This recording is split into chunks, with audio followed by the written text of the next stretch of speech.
से गाड़ी चला, नहीं तो तेरा एक्सीडेंट हो जाएगा।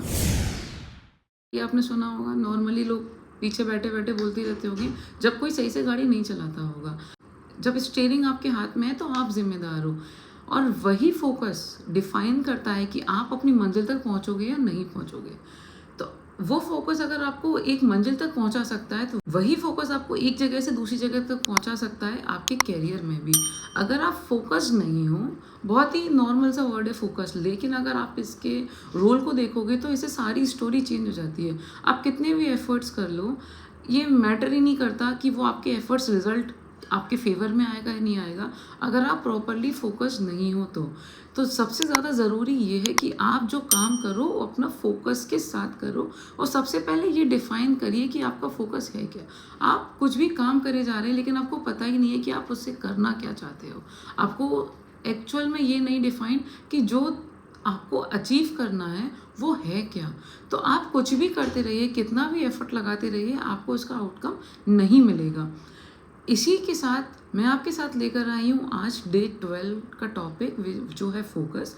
और इस फोकस पे काम करने के साथ साथ हम ये इंश्योर कर सकते हैं कि हम जो अचीव करना चाहते हैं वहाँ तक हम पहुँच सकें। और पहुँचने के साथ साथ सिर्फ नॉर्मल एवरेज तरीके से ना पहुँचें, हम जैसे पहुँचे तो हमारे आसपास के सब लोग देखें कि हमने कितना कुछ अपनी लाइफ में अचीव किया है। आपने बहुत सारी वीडियोस देखी होंगी जो बोलती हैं कि 6 महीने के लिए आप अपने आप पर फोकस कर लीजिए, देखिए आप अपने आसपास के 80% लोगों से आगे निकल जाएंगे। उसका मतलब क्या है, क्यों बोलते हैं वो ऐसा? क्योंकि जब आप फोकस्ड होते हैं तब आपको पता होता है कि आप क्या कर रहे हैं, उसका आउटकम क्या आएगा। इसी फोकस को इम्प्रूव करने के लिए मैं आपके साथ कुछ आज स्ट्रैटेजी शेयर कर रही हूँ, जो आप डे 12 का एक्शन आइटम भी समझ सकते हैं। जिसमें सबसे पहला एक्शन है आपका एक मेथड है पोमोडोरो। उस मेथड में क्या होता है कि अभी आप कुछ काम कर रहे हो तो अपने फ़ोन को उल्टा रख दिया, आपने बंद कर दिया, डू नॉट डिस्टर्ब मोड को आपने लगा दिया, और फिर आप अपना काम कर रहे हो। और जब तक वो काम आपका कंप्लीट नहीं हो जाता, या आप कोई एक टाइम डिसाइड कर रहे हो कि 25 मिनट आधा घंटा तक मैं पहले ये करूँगा फिर कुछ और काम करूँगा, एक बार आप ये करके देखिए, आपके ब्रेन को भी सिग्नल जाएगा कि अभी मुझे फोकस होकर ये वाला काम करना है और जगह नहीं देखना है। अगर कोई नोटिफिकेशन आता भी है, अगर आपका माइंड उसकी तरफ जाता है तो, क्योंकि ये जो आपके फ़ोन के नोटिफिकेशंस हैं वो आपको एक पॉइंट से दूसरी जगह पे तुरंत ले जाते हैं, और जो आप ज़रूरी काम कर रहे होते हैं वो रह जाता है। तो ज़रूरी ये है कि आप पहले ये अपने जो फ़ोन वांटेड नोटिफिकेशंस हैं उनको ऑफ़ कर दीजिए। फोकस करिए कि मुझे 1 घंटा, अगर आपको आधे घंटे बुक रीड करनी है तो आधे घंटे बुक रीड करनी है, उसके बाद ही मैं 5 मिनट के लिए फ़ोन चलाऊँगा या कुछ और काम करूँगा।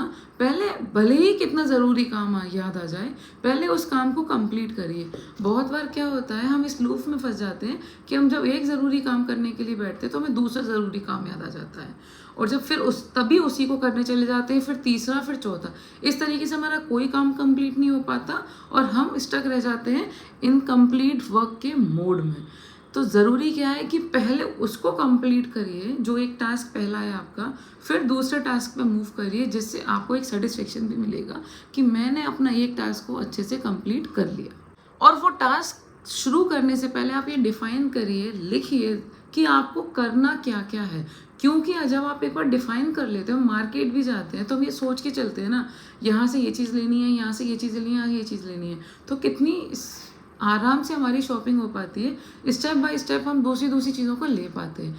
वहीं अगर हम कोई ऐसी जगह पे जाते हैं जब हमें आइडिया नहीं करना क्या है, तो हमारा मेजर टाइम वेस्ट हो जाता है, और बहुत बार ऐसा हो सकता है कि हम खाली हाथ लौटे। सेम आपके काम के साथ भी है। अगर आपको पता नहीं होगा कहाँ पे कैसे क्या करना है, तो आपका वर्क और टाइम वेस्ट हो सकता है। और तीसरा तरीका है कि जिसमें हमें खुद को रिफ्लेक्ट करना है। रिफ्लेक्ट करने से मतलब आपका कोई फ्रेंड पूछ लेता है और तूने पूरे दिन क्या किया, और आप कुछ आंसर नहीं दे पाते, तो आपको रियलाइज़ होता है कि यार मैं तो पूरे दिन रील चलाते हुए निकाल दिया या सोते हुए निकाल दिया, कुछ काम तो किया ही नहीं जो मैं किसी को बता पाऊँ। परेशानी ऐसे एक दिन निकालने में नहीं है, परेशानी ऐसे 2 दिन निकालने में नहीं है, लेकिन अगर आपका रोज़ का दिन ऐसे ही निकल रहा है तो आप जो अपनी लाइफ में अचीव कर पाते हो वो कभी नहीं बोल पाओगे कि मैंने ये कर लिया है।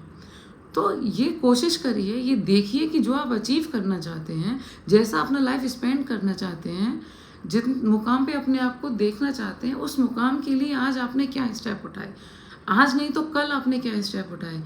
उसी तरीके से रिफ्लेक्ट करिए कि अगर नहीं उठा पाए थे स्टेप, तो वो कौन सी चीज़ें थी जिन्होंने आपका टाइम वेस्ट कर दिया, आपको डिस्ट्रैक्ट कर दिया। हो सकता है वो किसी फ्रेंड से बात करना हो सकता है वो टीवी देखना हो सकता है वो कुछ ऐसा माइंडसेट हो जो आपको कुछ काम करने से रोक रहा हो। उस पर काम करिए। आसान नहीं होगा, हो सकता है 1 हफ्ता लगे, 10 दिन लगे, लेकिन जब आप उस पर काम कर लेंगे तो आपको महसूस होगा कि आप अपना कितना बेटर वर्जन बन चुके हैं और कंटिन्यूसली जो आप अपना एम अचीव करना चाहते हैं उसकी तरफ आप आगे बढ़ रहे हैं। तो ये था मेरा डे 12 जिसका लेसन क्लियर है। अगर फोकस नहीं होगा तो आप कुछ भी अचीव नहीं कर पाओगे, because focus defines the path जिससे आप अपने एम तक पहुंच पाते हो।